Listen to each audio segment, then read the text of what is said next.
თქვენ უყურებთ პირდაპირ საუბარს, ჩვენი სტუმარია გია ცაგარეშვილი, ბატონებია, მოგესალმებით პირდაპირ საუბრის სტუდიაში. გამარჯობათ, დიდი მადლობა მოწვევისთვის. თქვენ დღეს განაცხადეთ, რომ ხელისუფლებას ხალხი მიყავს სოციალური ბუნტისკენ. რის საფუძველზე აკეთებთ ამ დასკვნას? ვითარება არის მკვეთრად უარყოფითი და ვფიქრობ, უფრო მეტიც კატასტროფული შექმნილი. ქვეყანაში ძალიან ბევრი მიმართულებით, ბიზნესის განვითარების, ჩვენი ეკონომიკური წინსვლის მიმართულებით, ფინანსების მიმართულებით. მე დღეს მიმოვიხილე ზოგადი სიტუაცია ქვეყანაში შექმნილი და შემიძლია ცალსახად გითხრათ, რომ ქვეყანა დგას რაღაც ეკონომიური, ფინანსური კოლაფსის წინ. გაზრდილი საგარეო ვალი, რომელიც უტოლდება უკვე 4 მილიარდ ნახევარ დოლარს, არადა ვარდების რევოლუციის წინ საგარეო ვალი საქართველოს იყო 1,8 მილიარდი და ამ ხელისუფლების ხელში ჩვენ რაღაც ამ მიმართულებით თუმცა შესაძლოა რესტრუქტურიზაციის იმედი აქვს ხელისუფლებას, ეს არაერთხელ მოხდა. იმედი, კი, რამდენჯერ მოხდა პარიზის კლუბში. პარიზ და ლონდონის კლუბებში. მაგრამ ეს არ არის. ეს არ წარმოაჩენს ერთ-ერთი სერიოზულად იმ ქვეყანას, რომელიც უკაცრავად ამ სიტყვაზე დაწანწალობს დილიდან საღამომდე სხვადასხვა კლუბებში, რომ თავისი ვალაუვალობა აიცილოს და როგორმე მუხმოდრეკით შეევედროს კრედიტორებს, რომ არიქა თქვენი ჭირიმე გადამევადეთ კიდევ 10 წლით.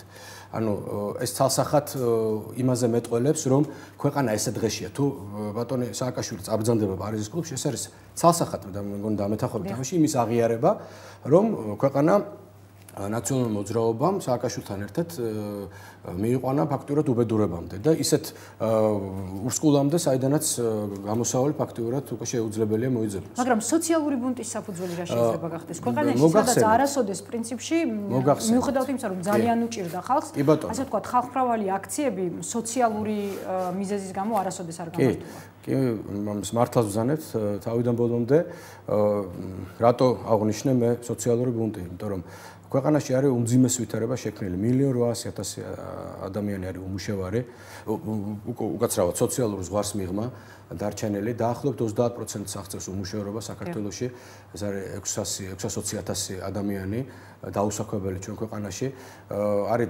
ძალიან დიდი ჩავარდნები ფაქტიურად ეკონომიკის ყველა მიმართულებაში, ყველა დარგში. ჩვენ აი ციფრებს როცა ვაკვირდებოდ და თუმცა ჩვენ ვართ ჩემპიონი რეფორმატორები მსოფლიო ბანკის. თუმცა აი ამ ჩემპიონ რეფორმატორ ქვეყანაში და სხვა ამ ციფრებს როცა ვიძახით ხოლმე თავისუფალი დემოკრატები მეც ბატონი ირაკლის ცხებიც, სულ გვეუბნებიან რომ საიდან მოგაქვთ. სხვა მინდა თქვენ მაყურებელს უთხრა რომ საქსტაც აქვს თავისი ვებგვერდი. შევბრძანდით იქ და იქ ნახეთ მათ შორის ჩემ კოლეგებს ნაციონალურ მოძრაობიდან. მთელი პრობლემა ის არის რომ ხელისუფლებაც არ ნახულობს ამ ვებგვერდზე გამოქვეყნებულ მონაცემებს, არადა ეს სახელმწიფო დაწესებულება, რომელიც ვალდებულია ანახლოს ყოველთვიურად სამთოში ერთხელ ეს მონაცემები. მსოფლიო ბანკი ცდება, როდესაც მსოფლიო ბანკმა დააფიქსირა 2009-დან 2010 წლამდე სიღარიბის ზღვარი გადასცა 30%-ს და ის რომ ბიზნესი ადვილად იხსნება, ეს იმაზე არ მეტყველებს, რომ შემდეგ ბიზნესი ადვილად კეთდება. აბსოლუტურად სხვადასხვა მცნებებია. თქვენ, მე, ნებისმიერმა ადამიანმა შეიძლება გავხსნათ ერთ წამში მართლა ერთ საათში ბიზნესი, მაგრამ რა უნდა ვაკეთოთ? თორე შეპოსეს დავაფუძნებ ქალბატონიკა 50-ს. რა უნდა ვაკეთო? შემდეგ დაფუძნებულ შეზღუდულ პასუხისმგებლობის საზოგადოებებში არც არაფერი და გამორიცხულია თქვენ რაიმე ნაბიჯით გადადგათ რაიმე მიმართულებით ნაბიჯი გადადგათ. მაგრამ ბატონო გე რატომ დააწყდეს ხელისუფლებას სოციალური ბუნტი? იმიტომ რომ ამ უკანასკნელი 2 თვის მანძილზე და საერთოდ მე ვფიქრობ ეს ერთგვარი მზაკრული გეგმა იყო, როცა ჯერ გაერთიანდა 3 გადასახადი ერთ თვითარში და ეს არის საერთოდ წარმოუდგენელი, იმიტომ რომ 2 იქ კერძო სამართლის იურიდიული პირია მითითებული იმ თვითარში, ერთი საწარმო, რომელიც 100%-ით სახელმწიფოს მიერ არის დაფუძნებული, ანუ დასუფთავების კომპანია თბილისის, კონკრეტულად თბილისზე ვისაუბრობ. გაიზარდა დასუფთავების მოსაკრებელი. მათ შორის დღეს შემოვიდა, დღეს კი არა 2 დღის უკან კანონი, ადგილობრივი მოსაკრებლის შესახებ კანონში შედის ცვლილებები და დამატებები, სადაც ზედა ზღვარი საყოფაცხოვრებო ნარჩენების გატანაზე დადგენილი საერთოდ იხსნება და უკვე თბილისის თვითმმართველობის და სხვა საკრებულოების საქართველოს მასშტაბით დისკრეცია იქნება ამ გადასახადის ამ მოსაკრებელის დადგენა და ჯერ განმეორდები ადმინისტრირება მოხდა ერთ თვითარში გააერთიანეს, ანუ ელექტროენერგიის ხარჯზე უნდათ საყოფაცხოვრებო ნარჩენების გატანის გადასახადის ამოღებას და წყლის გადასახადის ამოღებას, შემდეგ გაძვირდა წყლის გადასახადი, შემდეგ ძვირდება ბრჭყალებში უკაცრავად ამ სიტყვაზე და ნაგვის გადასახადი ეგრეთ წოდებული და ჩვენ ვიღებთ უკვე ტრანსპორტი არ დაგავიწყდეთ. მე ქვითარზე ვსაუბრობ, ეს მეორე თემა არის.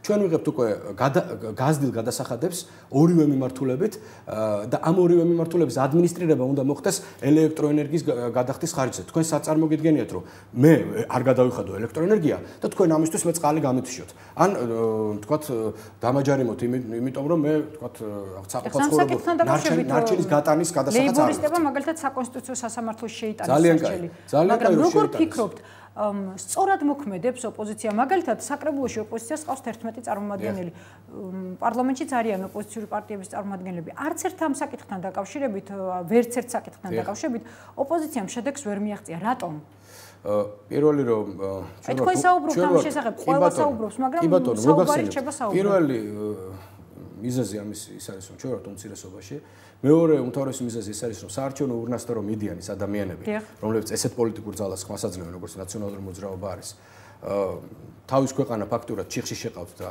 არიან თანამონაწილე იმ უბედურების რასაც ატრიალებს მაგრამ რატომ ხდება მაშინ ეს ასე თუ ხალხი უკმაყოფილოა რატომ აძლევენ ხმას იგივე ხელისუფლებას ეს ქართველებს უნდა ვკითხოთ ჩვენ და არა ქართველებს ამ ქვეყნის მოქალაქეებს რაშია საქმე მე ვფიქრობ რომ ხშირად არის ეს ერთომარა ფქვილცის საქმე და იმ 5 კილო წიწიბურაში რომელსაც ხარბად არიგებს ხოლმე ხელისუფლება საქართველოს თელ მასშტაბით ოპოზიციამაც მიიღოს საწინააღმდეგო ჩვენ არ აქვს იმის ფული რომ ხარბად წიწიბურა დავარიგოთ რომ ხოდეს არ დავარიგოთ იყო ოპოზიციაში და მან მოახერხა რომ ეს ხალხი თავის მხარეზე გადაეყვანა მოახერხა კი ბატონო ოღონდ მოახერხა იმ პირობებში როცა ფაქტიურად ხელისუფლება მაშინ ატროფირებული იყო მოახერხა ჭყალებში მაშინ როცა ხონჩით მიართვა ბატონმა შევარნაძემ თელის უბედურება რომელიც შემდეგ შეირაცხა ვარდების რევოლუციად ეს ძალიან კარგად მახსოვს. ანუ ძლიერია ეს ხელისუფლება? ძლიერია იმდენად რამდენადაც დგას ადამიანების შევიწროებაზე, ადამიანების დისკრიმინაციაზე, შეშინებაზე. აპარატი სადამსჯელო, რა თქმა უნდა, ბევრად უფრო ძლიერია, ვიდრე ეს იყო შევარნაძის დროს.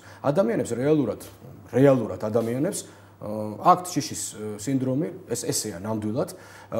ადამიანები გაუბედავები გახდნენ თუ გავიხსენებ წინა წლებს, იმიტომ რომ არის უზარმაზარი ზეწოლა ადამიანებზე, ყველგან, რეგიონებში, ქალაქში, სოფლებში, დაბებში, ყველგან აბსოლუტურად. შიშის ბრალია ბატონო, თქვენი აზრით ის რომ მაგალითად მომატებულ გადასახადებს არ აპროტესტებენ ადამიანები. ასეთ შემთხვევაში ბევრ ცივილიზებულ დასავლურ ქვეყანაში ქუჩაში გადიან და აქციებს აწყობენ. ჩვენ ხედავთ როგორ ვითარდება ხოლმე ეს აქციები. ჩვენთან რატომ არ ხდება ეს? ვიცით რა არის, მეც ამას ვამბობ სწორედ. ჩვენთან გადიან ქუჩაში მაგალითად პრეზიდენტის გადადგომის მოთხოვნით, მაგრამ არასოდეს არ გადიან კონკრეტულ საკითხთან დაკავშირებით.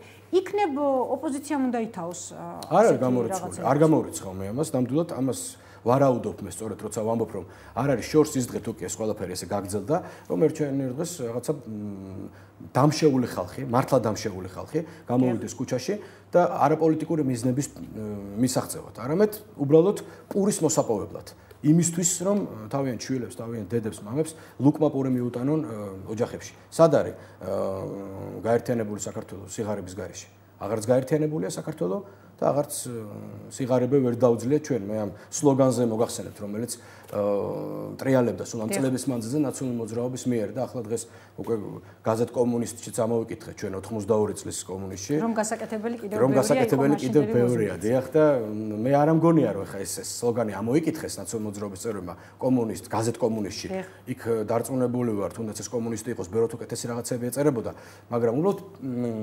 მენტალურად იქიდან მოდიან ხვდებით ამიტომ რას უკეთებია შევარნაძის გამზდელს შემდეგ შევარნაძეს იგივე საკეთებენ შევარნაძის გაზრდილები. ამიტომ ეს ჯაჭვია. ხვდებით ეს არ გაწყვეტილა ეს ჯაჭვი. კი გვეუბნებიან რომ ჩვენ ლიბერალური დემოკრატები ვართ, მაგრამ მე ზოგიერთს მივისწრებ ნეობოლშევიკად. ნეობოლშევიკად ყავის კურტუქში გამოწყობილს. ხოლო ზოგიერთს? ზოგიერთს და ზოგიერთს კიდევ უფრო უარესად.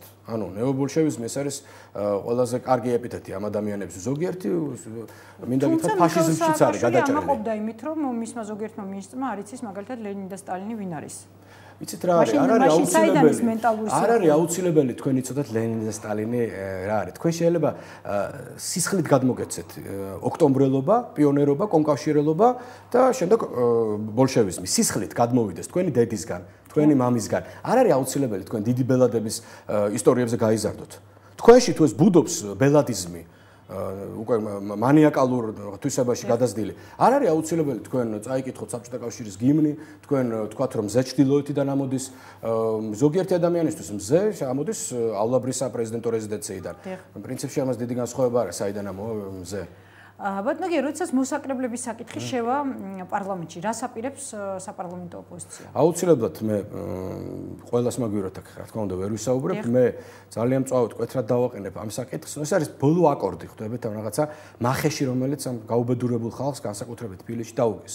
მაგრამ ეს მოსაკრებელი, რომელიც საყოფაცხოვრებო ნარჩენების გატანას ეხება, იმოქმედებს, როცა ეს კანონი ძალაში შევა მთელი საქართველოს მასშტაბით. რა თქმა უნდა, მთავარი ეპიცენტრი გადავა ისევ საკრებულოზე თბილისის და მინდა გითხრათ ახლა ამას მხოლოდ ბრმა ადამიანი ვერ დაინახავს, რომ საკმარისი იყო, რომ გაჩნდა შედარებით პატარა წარმომადგენლობა, მაგრამ მაინც წარმომადგენლობა საკრებულოში, არა მარტო თავისუფალი დემოკრატების სახით, არამედ სხვა კოლეგების სახითაც, რომ იქ უფრო გაცხოველებულია ეს დებატები, რომ ბევრი თემა, რომელიც საკრებულოში საერთოდ მიჩქმალული იყო, ამოვიდა ზედაპირზე. და ჩვენ ამაზე საუბრობთ. მაგალითად ტრანსპორტზე საფასურის გაზრდის დაბლოკვა შეჭერება. არა მარტო, ვიცით რა არის, არა მარტო ეს თემებია. საქართველოს ოპოზიციის ნაწილმა მხარი დაუჭირა ბიუჯეტს თბილისის. კი და ძალიან ცუდია, ჩემთვის აბსოლუტურად გაურკვეველია და მინდა მათ გასაგონად თქვა, როცა ბატონებმა დაუჭირეს 5 მილიონზე ბიუჯეტს ხარი, იმ 5 მილიონზე, რომელიც ვითომ და მათი პროგრამების განხორციელების უნდა დაიხარჯოს, ასევე მათ დაუჭირეს მხარი დანარჩენ 620 მილიონზეც, რომელიც გუგულავასთვის უნდა დაიხარჯოს და ნაციონალური მოძრაობისთვის. ისე რომ იცოდეთ, თანაზიარები არიან ამ პასუხისგებლობაში, იმიტომ რომ ბიუჯეტი არ შედგება მხოლოდ 5 მილიონით, რომელიც წიგნებზე უნდა დაიხარჯოს, არამედ მთლიანად შედგება. მასე ჩვენც რაღაც დიდი ძალის დატანებით და ბრძოლით ორი პროგრამა გამოვგლიჩეთ, ერთი შეზღუდული უნარის მქონე ადამიანებისთვის გამყოლების თემა, რომელიც დაახლოებით 100,000 ითვლიდა და მეორე სიღარიბის ზღვარს მიღმა მყოფი ქალბატონებისთვის, რომლებიც თქვა შვილის გაჩენას აპირებენ, ესეც დაახლოებით 9 მილიონს უდრიდა. მაგრამ ეს რას ნიშნავს, რომ მე მივიდე და მხარი დავუჭირო ბიუჯეტს, ესე არ გამოდის. არ გამოდის, იმიტომ რომ იგივე გადასახადები გაზრდილი ასევე ტრანსპორტზე ძალიან ცუდად იმოქმედებს შეჭირებულ ფენებზე, დაუცველ ფენებზე.